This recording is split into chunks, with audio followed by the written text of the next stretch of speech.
Không. Rồi. À, đi. Không có hả thì họ chu ra.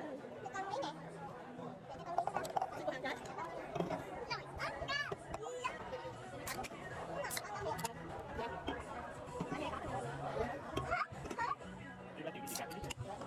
Bé bên này nó đá phải cho miếng đá luôn à. Tốt rồi đợi xíu. Ui, cầm đâu cũng được. Đợi xíu. Đây, xuống kia đây. Em bé. Cá luôn.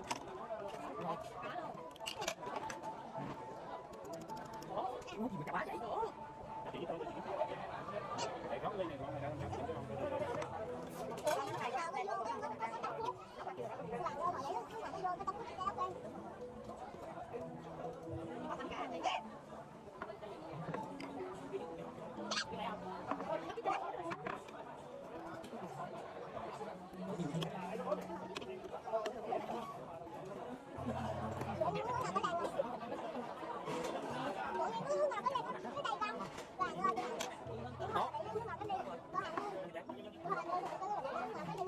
Con nước rồi mà. Mà em bé quá.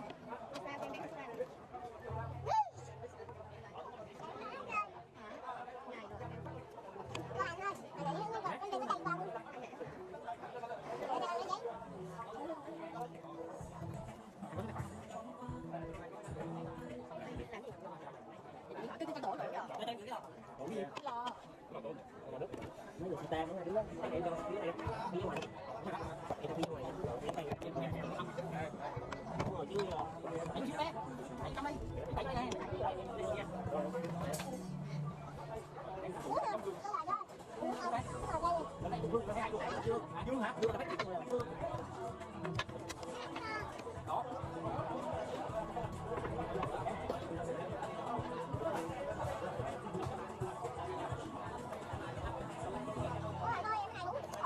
Chiêu uống được thôi để con ăn nữa. Để đây mẹ ăn bánh đi. Ăn bánh đi. Để em ra cái ăn thử.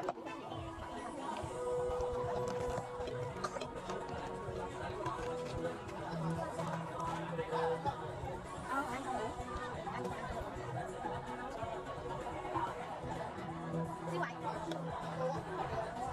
Để bà cắm lên luôn cho bạn dạ. Ăn ít thôi đó, siêu quậy. Không thèm. Không ăn. Không ăn.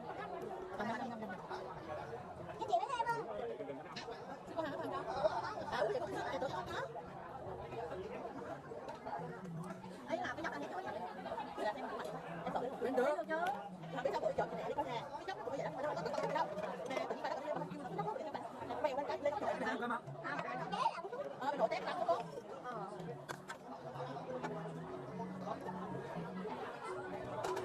Cái chỗ. Không phải luôn.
Ông dưới đây có bỏ ra chồng lên là gặp bỏ ra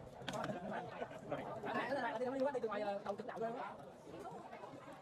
ông ta làm cái gì không vậy mình làm cái ngủ ăn cái ngủ chưa về ngủ cho nó qua thăm xong rồi làm đó mình ngủ được ăn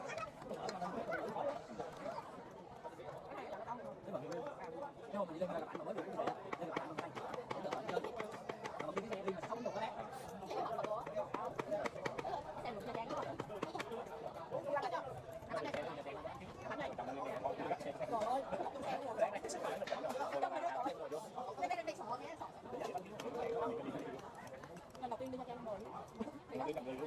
nó không vậy đâu thứ hai luôn ăn rồi nhu cầu nó không được về để làm rồi mình về nó có cái là làm đấy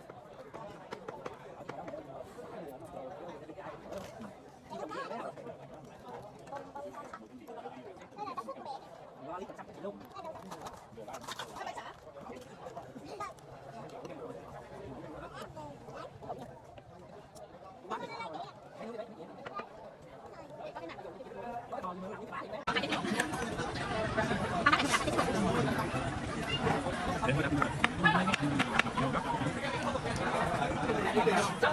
Huy ơi, để nè, thôi lăn lại nha.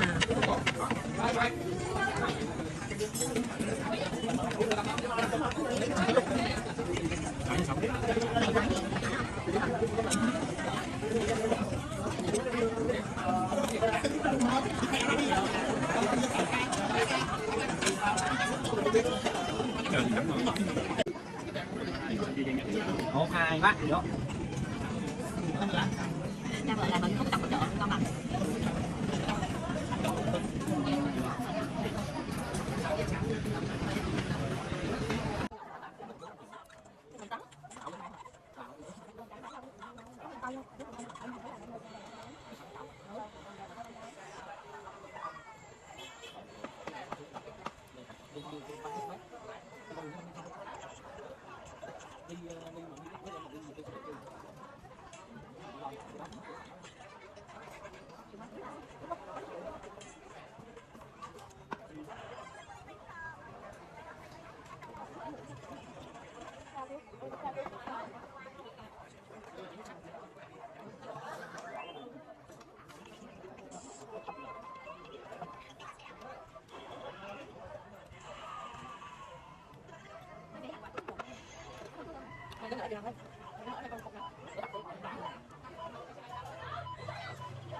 Còn chị hai, tôi lấy chị hai nè.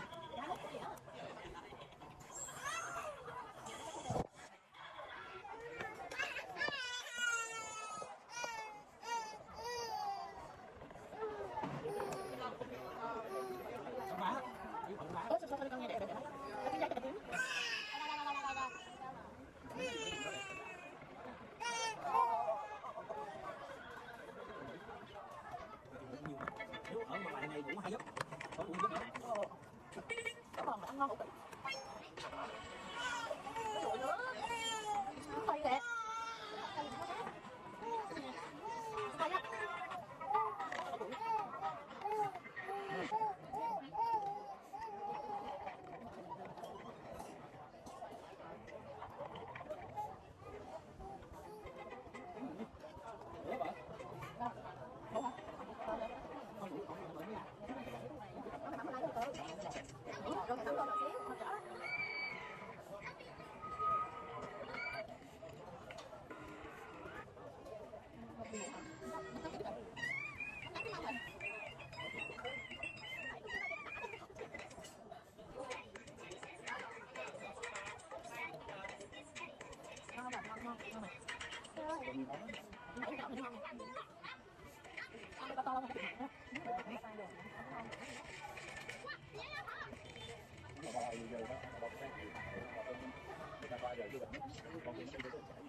quay vào cắm mắt 2 lần con ngồi đẹp không đó là cái bệnh đi đêm đó đi chịu không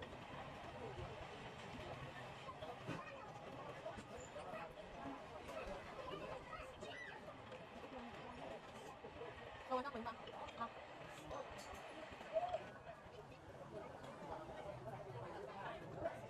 bỏ cái máy lúc bỏ cái máy lúc chưa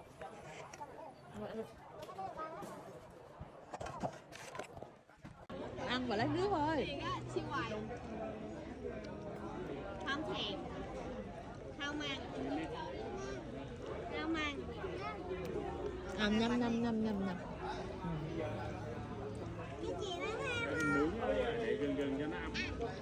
xin cô Hằng á, cô Hằng cho ủa vậy con xin mẹ tưởng ăn không có Này chấm nước vậy. trao rồi ăn nổi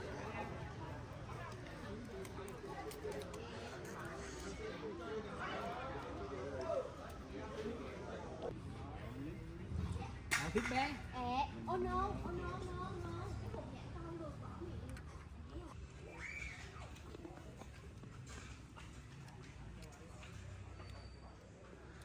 thôi chứ có bàn tiệc không hay chờ giấy trong mình